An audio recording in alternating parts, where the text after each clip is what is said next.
Let's get into a little bit of crop care. And we're going to speed through crop care here. We've already talked about irrigation. We've talked about fertilizers. We talked about weed mitigation. Let's talk a little bit about microbial use, other amendments that can be used to help improve the growth cycle. Did any of you use microbials? What were the microbials that you used and what was their effect?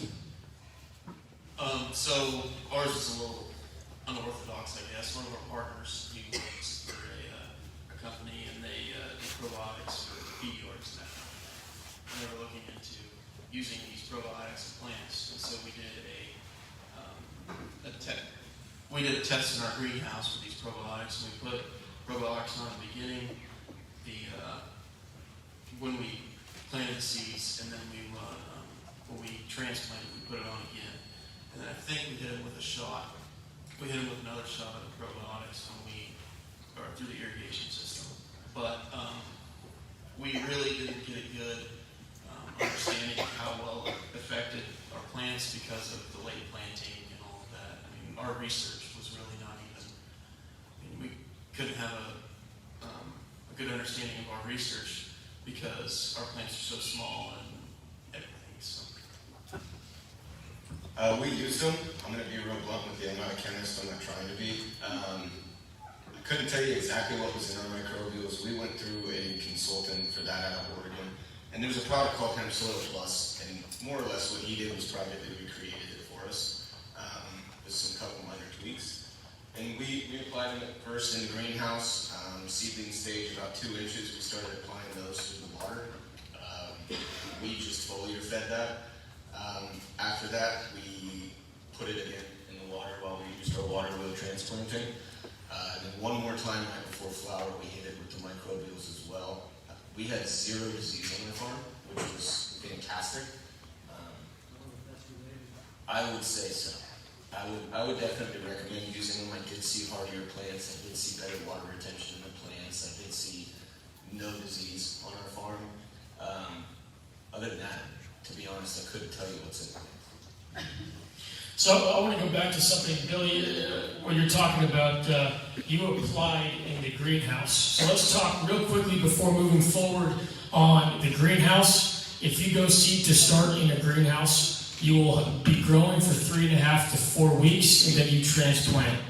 The best thing to do is those 72 cell trays. Put your seed a quarter, ½ inch into the soil, and let it sit in your greenhouse, applying your irrigation, your fertilizer for 3.5 to 4 weeks before you transplant.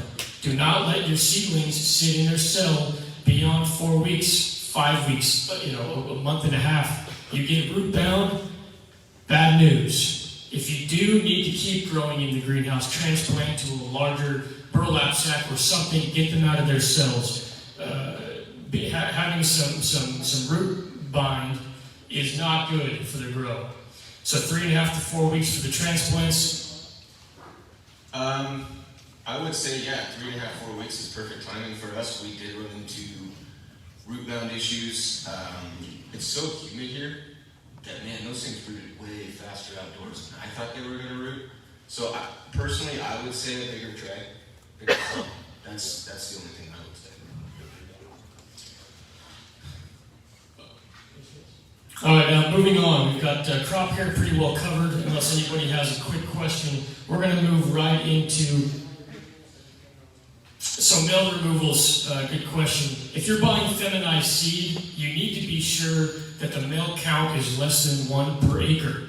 If someone says they have feminized seed, but you may have 25 or 30 males per acre, I would reconsider your purchase. Less than 1 male plant per acre is right about perfect for a feminized seed. So if you plant a dioecious seed or a combination of male and female, and you have male growth, that those males will pollinate your lovely females and destroy your CBD content, your beautiful flower. You need to get in your field, walk the rows every single day, checking for males. If you find a male, get it out, bag it up, burn it, whatever you have to do, remove that male as soon as you can. Don't drag it across your field, please. Bag it in place, plastic bags, and leave it there. Pick it up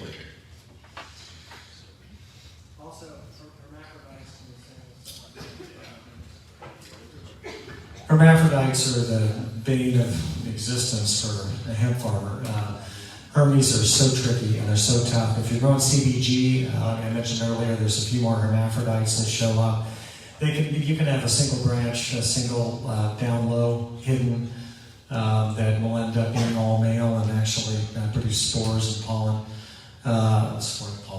Pollinate. And they are so tricky and they can do just as much damage as a full male plant. So it does take, and once they start into the flower phase, you start expressing. You really can't, people say I can sex the plants early. We never found a good way to do it. Maybe you guys know, but you got to really wait till they start expressing. So you're halfway through the growth cycle in the plant, but you've got to be so vigilant because the Hermes show later. If your plants get stressed, males are pretty easy to spot. If you're just vigilant every day in your field, you're going to find your male, your full males. But the Hermes, you've got to develop a talent and have somebody that really cares and gets down low and really checks each plant every day, even in big fields. So Hermes are a real challenge, but and then you have to fight cross-pollination from, ditchweed and all the feral stuff out there. That takes cross-pollination is the number one problem.